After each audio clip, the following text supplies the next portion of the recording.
Va bu darsda sizlar bilan proteinlar va amino acidlar haqida gaplashamiz. Proteins as polymers, ya'ni proteins oqsillar bu polymers of amino acids.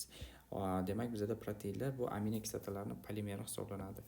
Umuman olganda bizada amino kislotalar bo'ladigan bo'lsa va bu amino kislotalar birikib bitta zanjir hosil qilib, bizada oqsillarni hosil qilib beradi. Ya'ni amino kislotalar bu bizada monomer,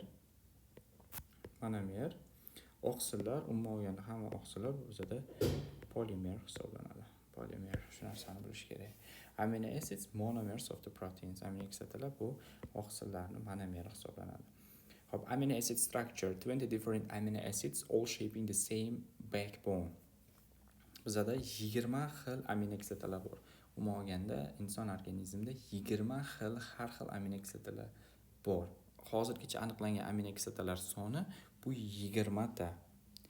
Hop, the backbone is constant across all amino acids. Umuman olganda amino kislotalarning tuzilishi mana bunga o'xshaydi. Hop, e'tibor berib qaraydigan bo'lsangiz, hop, bu yerdagi strukturaga, hop, mana bu yerga qaraydigan bo'lsangiz, bu amino kislotaning strukturasi. Umuman olganda hamma amino kislota mana shu struktura asosida tuzilgan. Hammasi mana shu struktura asosida tuzilgan bo'ladi. Ya'ni bu konstanta ular uchun hammasiga yaxlit. Amino acid backbone'da nimalar bor? Birinchi bo'lib amino kislota backbone'ida bizada hop, amino grupimiz mavjud. Hop, bu yerda ko'rib turibsiz, amino grup. Ya'ni mana bu struktura bizada amino grup hisoblanadi. Hop, ikkinchisi central carbon, o'rtada uglerodimiz mavjud. Va bu uglerod bizada R guruhi bilan bog'langan bo'ladi. R guruh. Bu variable side chain, ya'ni bu o'zgaruvchan, R guruh o'zgaruvchan. Umuman olganda hammasi o'zgarmas, strukturani hammasi, mana shu yerdagi hamma struktura bu o'zgarmas, faqatgina R guruhimiz bizada o'zgaradi. Bu variable side chain hisoblanadi, side chain. Hop, va undan tashqari karboksil guruhimiz bor bizada. Karboksil guruhimiz bor. Bu ham o'zgarmas va undan tashqari karbonimiz bizada yana hidrogen bilan bog'langan bo'ladi. Umuman amino guruh, karboksil guruh, demak hidrogenimiz bor, central carbon va R guruhimiz mavjud bizada. Nima significance bor? The R group differentiates amino acids. R guruh 20 xil amino kislota, 20 xil R guruhi bo'ladi. 20 ta R guruh mavjud bizada, ya'ni 20 xil. Ya'ni R group bu side chainni bizga bildirib beradi. But the backbone remains unchanged. Lekin mana bu yeri o'zgarmaydi. Faqatgina R guruhi o'zgaradi. Bu karbon, hidrogen, ammonium, amino guruh, ya'ni karboksil guruh bular o'zgarmaydi. Mana shu qonun. Buni bilish kerak. Hop, bu yerda ham ko'rib turibsiz, mana hidrogen, amino guruh, karboksil guruh, central carbon va R guruh bu o'zgaradigan guruh hisoblanadi. Two carbon atoms form the backbone. Ya'ni backbone'imizda, bizning strukturamizda, umuman olganda asosimizda ikkita karbon tashkil qiladi. Bu birinchi sentralniy karbon va ikkinchisi karboksil guruhdagi karbon hisoblanadi. Birinchi karbon bu hidrogenga bog'langan karbon hisoblanadi. Mana ko'rib turibsiz, birinchi karbonimiz bu vodorodga bog'langan va undan tashqari bu karbonimiz bizga amino guruhi bilan bog'langan bo'ladi. Ya'ni sentralniy karbon bu hidrogenga bog'langan, amino guruhiga bog'langan bo'ladi. Tashqari karboksil guruhiga ham bog'langan. Ikkinchi karbonimiz bu bizada bonded to oxygen. Bu karbonimiz bizga kislorod bilan bog'langan, ikkita bog' bilan, double bond bilan va hidroksil guruhi bilan bog'langan bo'ladi, bitta bog' bilan. Hop, this forms the carboxyl group. Bo'lgan ikkinchi karbonimiz bizada karboksil guruhni hosil qilishga yordam beradi. Amino group differentiates the amino in amino acids. Hop, amino acidlarga, demak, amino so'zimiz ham undagi amino gruppasi mavjudligi tufayli bo'lgan ekan, ya'ni shunaqa nomlangan. Carboxyl group bizada acidic property'ni beradi. Amino acids deyilgan, amino degani amino guruhimiz mavjud. Acids gruppasi bu carboxyl borligi uchun biz uni acid deymiz. Demak, carboxyl gruppasi bizga acidity beradi. Carboxyl group gives acidic property to amino acids. Importance. Recognizing this basic structure will help identify amino acids on exams. Bu strukturani bilish yoki chizib qo'yish juda ham muhim, chunki bu examda, ya'ni ekzaminlarda ko'p tushadigan savollardan biri, ya'ni amino kislotalarni siz strukturasini topishingizni buyurishadi. Xo'p, R gruppamiz haqida keling to'xtalamiz. Bizda karbon, sentralniy karbon bor, karboksil bor, hidrogen bor va amino bor, to'g'rimi? Amino gruppamiz bor. Xo'p, bu yerda R gruppamiz bor. Agar R gruppamiz bizda har xil 20 xil R gruppamiz bor. Chunki bizda 20 xil amino kislota bor va har birining R gruppasi har xil. Bu yerda bizda hidrogen turibdi, ko'rib turgan bo'lsangiz. Mana bu yerda ko'rib turgan bo'lsangiz, mana bu R gruppamiz umuman o'zgacha. Bu R gruppamiz o'zgacha. Bu R gruppamiz o'zgacha. The fourth bond of the central carbon is the amino acid, also called the side chain. Mana bu side chain. Role of the R group gives each amino acid unique chemical properties. Ya'ni bu bizga maxsus kimyoviy bizga xossalarni beradi. Masalan, har xil razmer beradi. Ya'ni katta yoki kichik bo'lib ketishi mumkin. Ya'ni amino kislota bu o'zini side chainiga qarab yoki bo'lmasam buni nima deydi? Pozitiv yoki negativ bo'lishini, ya'ni charge'ini belgilab beradi buni. Charge degani uni qutbligimi, shunaqa tarjima. Qutblilik polarity'sini belgilaydi. Undan tashqari charge'ini belgilaydi. Musbat yoki manfiyligini, ya'ni ya'ni amino kislotalarga musbat yoki manfiylik berishini belgilab beradi. Buni R gruppasi. Determines how an amino acid interacts in protein folding. Undan tashqari imенно mana shu R gruppalari bizda oqsilni qanaqa qilib bizda o'ralishini, oqsilni taqdirini hal qilib beradi shu R gruppamiz bizda. Chunki amino kislotalardan oqsillar hosil bo'ladi. Masalan, glitsinni oladigan bo'lsak, glitsin R gruppasida vodorod bor. Mana bu bizda glitsin. Bu bizda vodorodi bor R gruppasida va bu amino kislotaning nomi bizda glitsin hisoblanadi. Bu eng kichkina amino kislota bizda. Ko'rdingizmi? Faqatgina bitta hidrogen bo'lganligi uchun razmer, ya'ni hajm o'zgaryapti, hajm kichrayapti. Keling, boshqa amino kislotani ko'ramiz. Masalan, sistein. Sistein R gruppasida karbon va sulfur bor. Ya'ni bu yerda disulfid bond bor. Disulfid bond bor. Bu ko'rib turgan bo'lsangiz, glitsinga qaraganda anchagina katta, glitsinga qaraganda anchagina katta va bu amino kislotaning nomi bizda sistein deb ataladi. Demak, sistein R gruppasida karbon hamda sulfur bor. Bu disulfid bond hosil qiladi. O'shaning uchun oltin gugurtni boya gaplashib ketgandik. Oltin gugurt bizda sulfur, ya'ni bizda nimalar tarkibida degandik? Oqsillar tarkibida. Ya'ni sisteinda siz sulfurni uchratishingiz mumkin bo'ladi. Xo'p, protein formation and peptide bonding haqida gaplashsak, demak, oqsillar bu bizda amino kislotalarning polimerlari hisoblanadi. Polymers of amino acids. Monomerlar, ya'ni amino kislotalar bir-biri bilan birikib, link together to form the chain. Zanjirlar hosil qiladi. Amino kislotalar bir-biri bilan bog'lanib, yig'ilib, bizda nimani hosil qiladi? Zanjirni hosil qilar ekan. Make chains.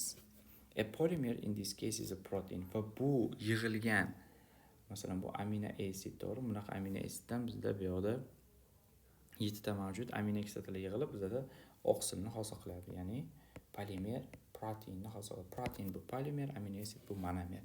Peptide bond formation. Amino acid, masalan, bu yoqda ko'rib turibsiz. Mana bu R1 birinchi amino kislota, amino acid 1, bu R2 amino acid 2. Nima qilmoqchiman? Ikkita amino kislotani bir-biriga qo'shmoqchiman. Bu amino kislota bilan, ya'ni birinchi raqamli amino kislota, ikkinchi raqamli amino kislotaga qo'shmoqchiman va bular qanaqa qilib qo'shiladi? Birinchi amino kislota o'zidagi karboksildagi OH-ni yo'qotadi. Ikkinchi amino kislota aminodagi H guruhini yo'qotadi.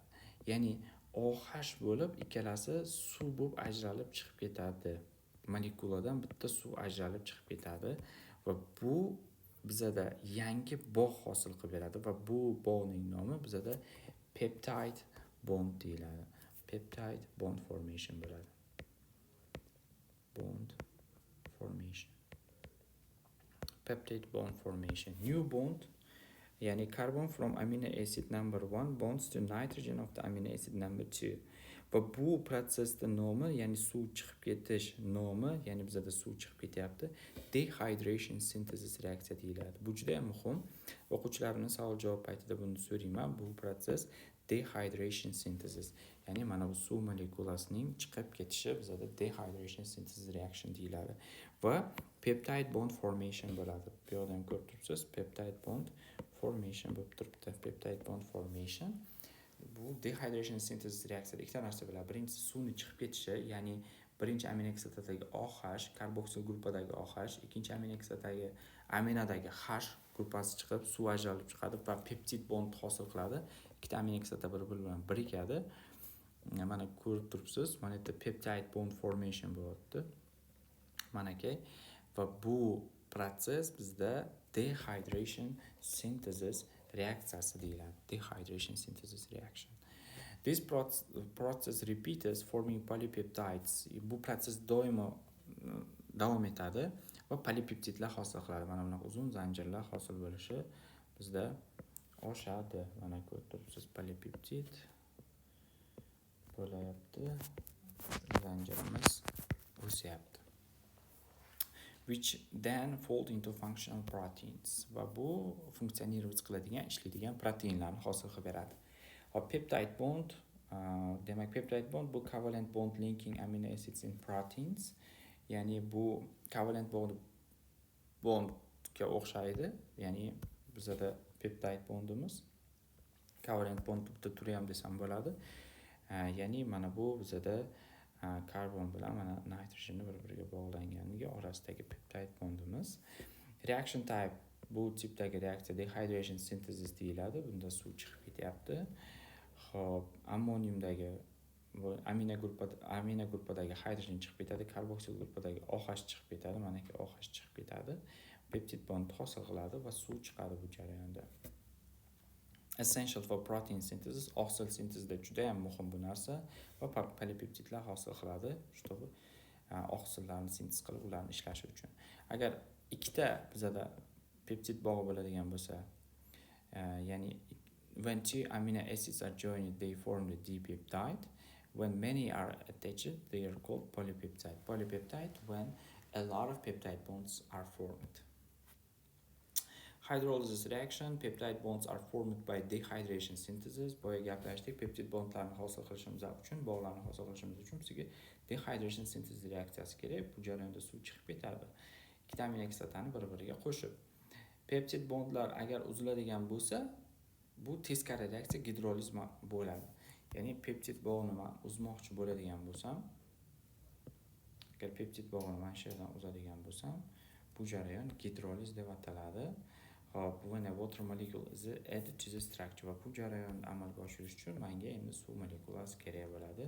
Hammasini ajratishim uchun, ya'ni amino asid 1, ya'ni amino asid 2 hosil qilishim uchun men bu jarayonga suv qo'shishim kerak bo'ladi. Hamma strukturalarni joyiga qo'yishim uchun va bu jarayon hydrolysis reaction deyiladi.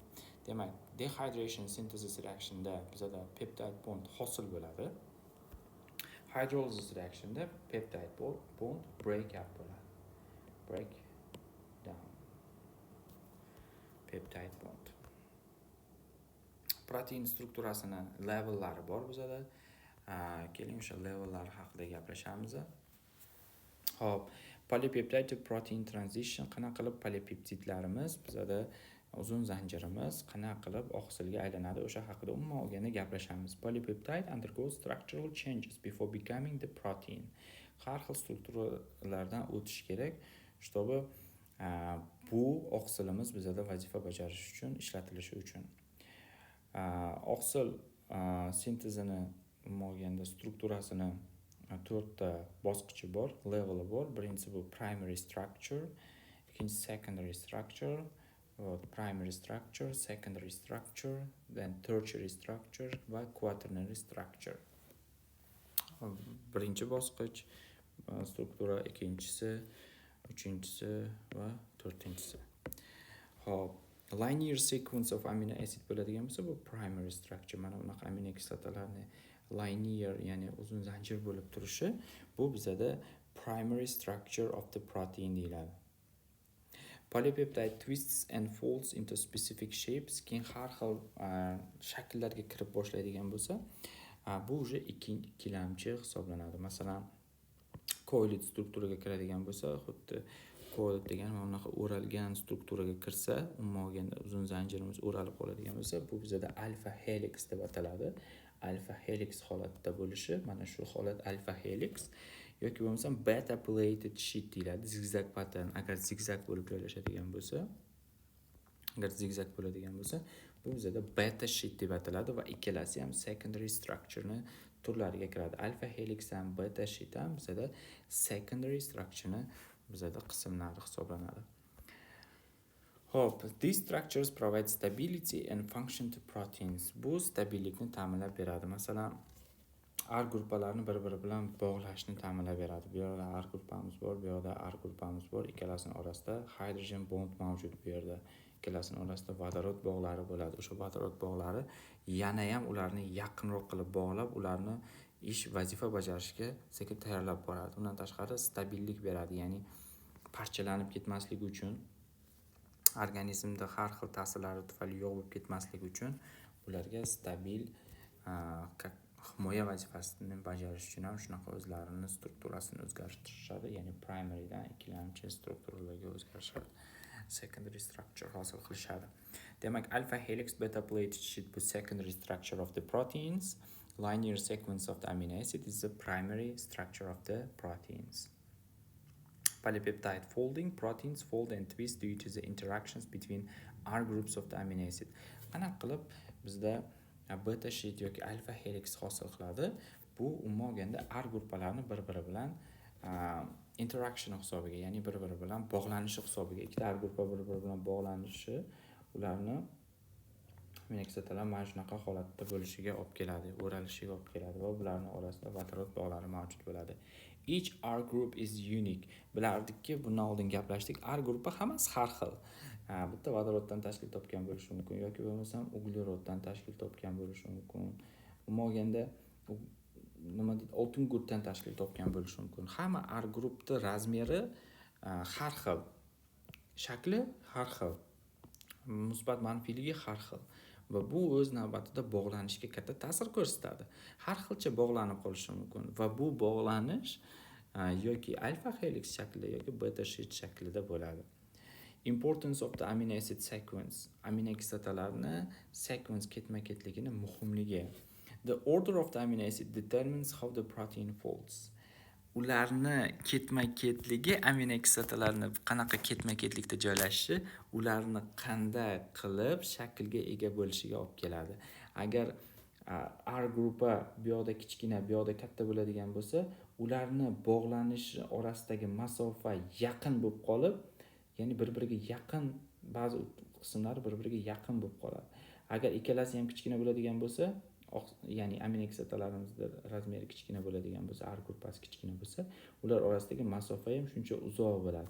Umuman olganda u keyin o'ralishiga, oqsillarni mana bunaqa o'ralishiga ta'sir ko'rsatib, umuman olganda oqsilni nima bo'lishiga, qanaqa vazifa bajarishini imminni bizda aynan mana shu amino kislotalarimizda joylashuvi, ularni umuman olganda to'g'ri joylashuvi muhim rol o'ynaydi. Xo'p, different folding patterns create a wide variety of the protein shapes. Ya'ni bizda agar o'ralish har xil bo'ladigan bo'lsa, oqsilni bizda shakli ham har xil bo'ladi. Protein shape uni funksiyasini belgilab beradi. Oqsil qanaqa shaklda bo'lsa, o'sha funksiyani bajaradi. Structure dictates how the protein works in the body. Struktura aytadi qanaqa qilib tanada ishlashni. Va tertiary structure bu 3D model. The secondary structure bizda aytdik, allows distant amino acids to interact. Ya'ni secondary strukturamiz alfa helix yoki beta sheetimiz uzoqda bo'lgan bizda amino kislotalarni bir-biriga bog'lash uchun juda ham muhim edi. Uzoqda bo'lgan amino kislotalarni bir-biriga bog'lash uchun these interactions further reshape the polypeptide into 3D structure. Bunaqa bog'larning juda ham ko'payishi bizda mana primary structure va secondary strukturalarni ko'rib turibsiz.